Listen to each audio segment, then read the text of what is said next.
Jose Youngs here at the MMA Fighting, speaking with Justin Gaethje at the Dominance MMA Management Media Day. So before I get into the fighting questions, I have to ask you about this media day. What do you when Ali approached you about this? What were your thoughts? Do you think this is the future of fighters, I guess, to put them all under one roof so they're not all cutting weight at the same time? Speaking with media. Yeah. No, I think it's when he first approached me with that, I had no idea what it detailed. So it's cool to be out here and see what he was, his vision, I guess. So he kind of tried to tell me what his vision was, but it was hard to put that together. And this is great.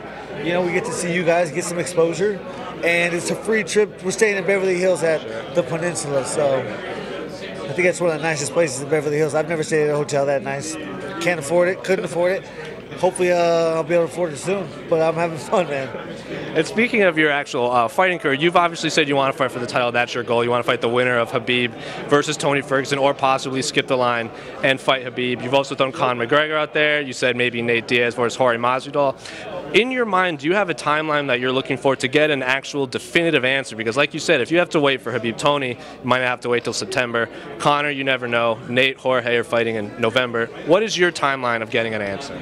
I don't know, man. I just I don't call the shots right now. I need to put myself in a position to call the shots, and that's not right now. So I'm kind of just waiting, letting it. I've knocked 3 people out in a row. I don't know what exactly I have to do to put myself. I'm in a position to fight for the title, and I've earned that. So I'm going to wait for that if I need to. And if it's not for the lightweight title and it's for the BMF title, would you go up to welterweight to fight for that, or would you ask for them to come back down? Because they both have fought at 155 before. When I said that earlier, that was the first time I had thought about it. So I want to fight Khabib. I want to fight Khabib before he goes away. He's publicly stated he doesn't have many fights left, and I need to have that fight. Specifically about that, something that stuck out with me after your last fight is someone said, who do you think wins between Tony and Khabib? You said Khabib. Someone asked you who wins between you and Khabib, and you said no idea. It seems like you're more of a, you don't even know. You're a fight fan. You want to just watch that fight, given your 2 stylistic matchups. But you don't hear a lot of fighters say, I don't know if I'm going to win or not. I just want to see what happens. I'm making it very apparent that I offer something different than very few people ever have in the history of this sport, much less right now in the lightweight division, or somebody that he's fought. The guys that I have fought to get to where I'm at, my first 6 fights in the UFC are, second to none. Eddie Alvarez maybe did. I don't know who else has fought the caliber of fighters that I fought in their first 6 fights. All 5 out of 6 main events.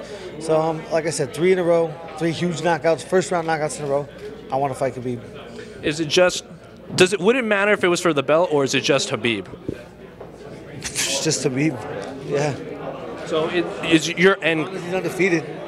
Even if he's not, I would want to fight him, but I want to fight him when he's undefeated. So when you speak a lot about being a prize fighter first and foremost, is your end goal making as much money as possible? Is it being the champion? Is it just fighting Khabib for legacy? What is Justin Gaethje's end goal in the world of MMA?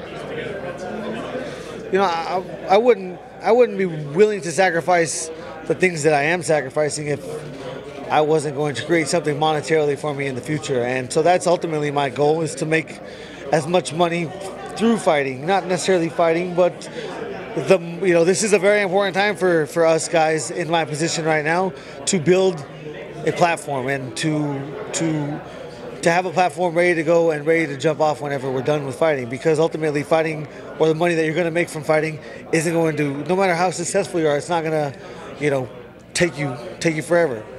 Conor's making his money through whiskey. That's a perfect example of how you need to do it and what all of our intentions or goals are. So that's my goal. Right now I'm working on something big with Onyx Sports, and you guys will know a bit more about that soon.